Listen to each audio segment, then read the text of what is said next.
Welcome back.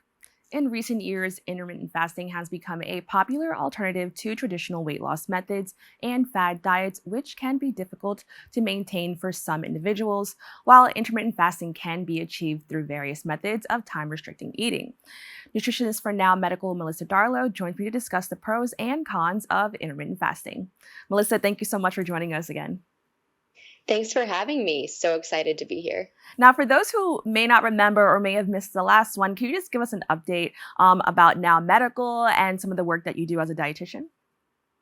Yeah, so Now Medical is a comprehensive and community focused walk in healthcare facility. So we offer PCP services, urgent care services, mental health, nutrition with myself, as well as OBGYN care to patients. And we're located in all five boroughs and Long Island.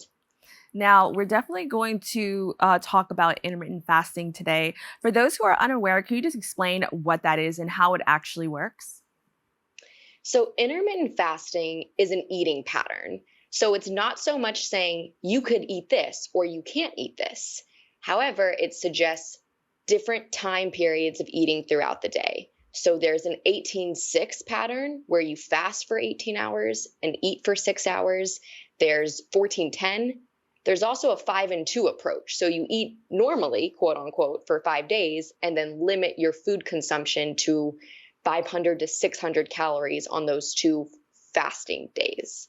So again, not so much eat this, don't eat this, but here's a time constraint of when you should be eating. Okay, that's very interesting. So maybe that's how it differs, I guess, from other diets, because it's not really a diet, correct? Yeah, so not so much following an eating, guideline, but the time constraints of when you would be eating versus fasting. Now, how does this type of fasting aid in weight loss? Great question. So lots of buzz around this. So when you're fasting, you're not consuming calories, right? So it's safe to assume that if you're eating less than you normally would, you would lose weight. So in this situation, fasting allows you to use up all of your stored sugar as fuel, and then it taps into your fat stores. And when we begin to burn fat stores, that's when we can lose body fat. So it has been linked to improving our body composition through this calorie deficit, as mentioned, promoting weight loss, also some other metabolic processes to decrease inflammation, improve blood sugar control, and physical stress responses in the body. Now, intermittent fasting has become increasingly popular with several groups of people, but this actually has been around for quite some time. And we know like certain religions participate in fasting. Would you consider this, even though we know it's technically not a diet, would it be considered a fad diet just because of how popular it's become over the years? It has definitely gotten a lot of buzz over the last few years, considering celebrities they talk about, oh, I fasted and I lost all of this weight. Or you hear anecdotal stories of a coworker or a family member who started fasting. And it can be really intriguing. So I think in recent years it has gained popularity, but just as you mentioned, it's been around for a long time for various religions, cultural purposes, and I don't think it's going anywhere quite yet, but it is important to really work with someone to determine if you're a good fit. Now, I'm so glad that you brought that up because I think a lot of times when we hear these buzz terms going around, especially in regard to weight loss, people just want to jump on it. But what are some like really important things they should know about intermittent fasting, and how do you know if it's actually right for you? Great question. So working with a dietitian and letting this healthcare provider know your past relationships with food. So, for individuals who have a past history of disordered eating, would not be the best fits for this eating pattern because it does promote restriction, as well as women who are pregnant, breastfeeding, individuals under 18 years of age, they would not be indicated to following an intermittent fasting pattern. And now I'm so glad that you brought up just disordered eating. I wanted to know, could intermittent fasting be helpful for those who struggle with binge eating? It's an interesting question. From my experience and studies that have been done on adolescent girls who do have some restriction in their diet, they have been shown to be more at risk for more binge eating habits. So because of the restriction that fasting creates, and a lot of people become very preoccupied with food, counting down the clock. When can I have my next meal? What is it? What am I going to have when I beat my fasting window? So those who do have a history of disordered eating are not the best candidates because of the further restriction that this pattern of eating creates. Now, what are some pros to adopting this lifestyle? So we do have a lot of research of pros for intermittent fasting. We know that it can improve insulin sensitivity. So for those who are struggling with blood sugar control or diabetes, there is some literature to support that introducing some form of fasting into your routine can be beneficial. We also know that when we're not eating, as mentioned earlier, we can tap into those fat stores. Cellular repair is more likely to happen during periods of not eating. So that's when we start to remove waste material from the cells. There's also literature to support it can improve sleep, protect our heart health, and reduce inflammation. Again, very person dependent on how fasting will work for you, but there is some evidence to support benefits. Now, what I find so interesting about this is, as we mentioned, it's not necessarily what you eat, it's, I guess, when and how long you eat. However, if you're fasting, can you still have McDonald's or some of the stuff that you want? Does that kind of bar you from worrying about that, or should you still be following a specific diet? That's a great point. So for some, they take the way of thinking of, well, I'm not eating all day. So then when my fast is over, I could eat anything I want. And then they might start to pack in a lot of food in a short period of time. When that happens, we can start to feel gas, bloat, nausea, or on the flip side, when we're not eating for long stretches, we can experience difficulty concentrating, fatigue, headaches, irritability. So I like to encourage those, if you are interested in this pattern of eating, we still have to think about what is it we're going to eat when we break this fast, because that is just as important. Now, are there any different methods to fasting, or is there, basically one main structure that most people follow?